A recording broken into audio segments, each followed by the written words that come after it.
Depuis 2011, des planètes lentes sont entrées dans le signe du Capricorne, qui est quand même le signe le plus psychorigide du zodiaque. Et en fait, on a eu la planète Pluton. Pluton, c'est la destruction pour reconstruire. Et cette planète-là a commencé à arriver dans le signe du Capricorne et a commencé à faire le ménage. Puis après, Saturne est arrivé. Saturne, c'est le temps, Chronos, c'est tout ce qui est lié à notre monde actuel, à la rigidité, au monde politique, etc. Et puis, après, on a eu l'année dernière Jupiter, l'expansion, qui a tout explosé, dans le signe du Capricorne. Donc oui, les aspects planétaires qui ont eu lieu tout début d'année, le 10 janvier exactement 2020, étaient des aspects très puissants et qui amenaient un changement total au niveau de notre monde actuel. Donc moi, à l'époque, je l'avais senti évidemment avant, dès que j'ai commencé à regarder au niveau de mes éphémérides en 2019, ce qu'allait donner 2020, je m'attendais bien en fait vraiment à cet accouchement dans la douleur. Maintenant, imaginer ça sous la forme d'un virus, c'était quand même très très particulier. Mais que notre monde soit obligé de se remettre en question, c'était une obligation. Notre monde est malade, la planète est malade, et nous arrivons dans cette ère du Verseau où nous devons aller vers un changement de conscience. Comment faire pour changer de conscience dans la douceur, dans l'insouciance? Malheureusement, l'homme tel qu'il est conçu a du mal à comprendre les leçons de la vie si on ne tape pas du poing sur la table. Alors on peut regarder cette année 2020 et 21, parce que je vais te parler d'abord de 2020, de deux façons. Sur un plan horizontal, on va te dire c'est une catastrophe. Et sur un plan vertical, je vais te dire c'est une bénédiction. Et je pense vraiment que c'est une bénédiction, que notre monde doit changer, que les générations à venir, qui étaient vraiment à venir, et puis les jeunes générations, sont quand même très blasées. Il était quand même temps qu'il se passe quelque chose. Donc je vais pas te parler de politique, économie, même si au travers des planètes, tout ça était marqué, changement sur un plan écologique, économique, individuel, collectif, tout ça a été marqué en 2020. 2021, c'était d'ailleurs deux fois 2020, c'est deux fois le jugement divin quand même. Hein. Et le 20, c'est pouvoir prendre sa place et exister. 20 et 20, c'est 40, 40 c'est peine de cœur. Et le 20, c'est l'étouffement aussi. Donc on aurait pu se dire, d'ailleurs moi j'en ai parlé de ça, hein, de l'étouffement en tout début d'année 2020, qui engendre le chiffre 40, peine de cœur, blocage, entourage futile, illusoire, tout ça c'était à dégager. Et puis on arrive à 2021. Je suis obligée d'être positive parce que je le sens. Je sais que 2021 ne va pas être simple. Je sais qu'on va avoir encore droit à des tas de revendications, bien évidemment.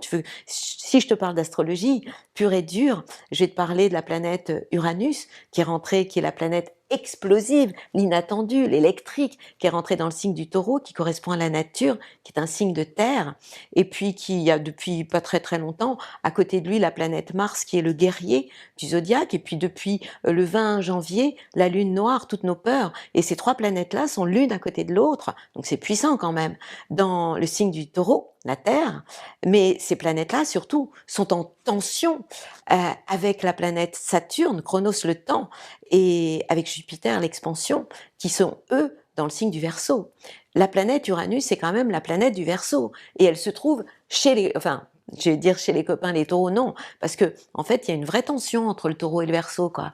Et donc en fait on assiste encore aujourd'hui, et ça va durer en 2021, à des tas de revendications, d'explosions, de risques de scandales. On va apprendre des tas de choses. Pluton, la destruction pour reconstruire, parce qu'en fait tout ce qui se passe actuellement pour moi est positif, même si c'est difficile. Ça nous amène à un nouveau monde. On est dans cette période où, pour moi, on a passé le pont en 2020. On était sur une berge, on a passé un pont africain pas confortable du tout, et on arrive à peine sur une nouvelle berge où tout est à construire.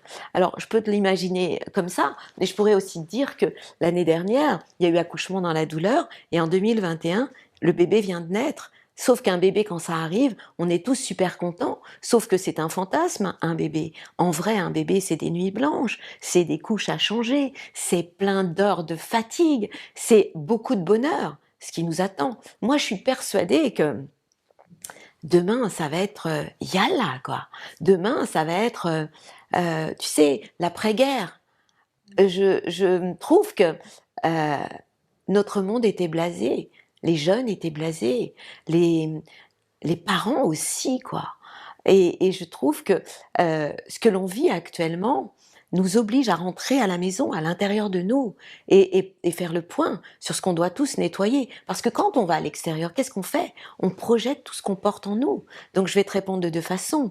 Sur le plan planétaire, oui. Oui, 2020 était marqué. Oui, 2021 va être une continuité, mais moins grave. Et 2021, c'est le 20, le jugement divin. 21, c'est le monde, triomphe, éclat, aboutissement, espéré. 20 et 21, c'est 41, et 41, c'est la passion. Et 41, c'est 5, 5, c'est l'ouverture. Donc pour moi, nous allons vers un monde qui parle d'ouverture, mais d'ouverture de conscience, d'ouverture au niveau de l'échelle de l'humanité, de l'échelle de conscience de l'humanité qui est en train de grandir.